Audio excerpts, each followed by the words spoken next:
This video is to show you how to use chopsticks. It's actually really easy. There are only just two things you need to know.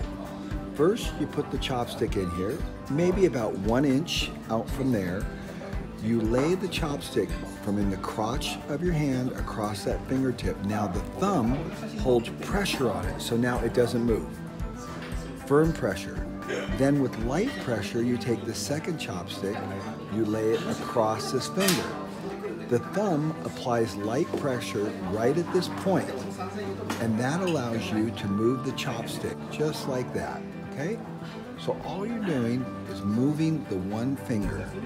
Now, with that simple motion, you can pick up a small little pea like this. You can pick up grapefruit. You can pick up a kiwi, very heavy like that.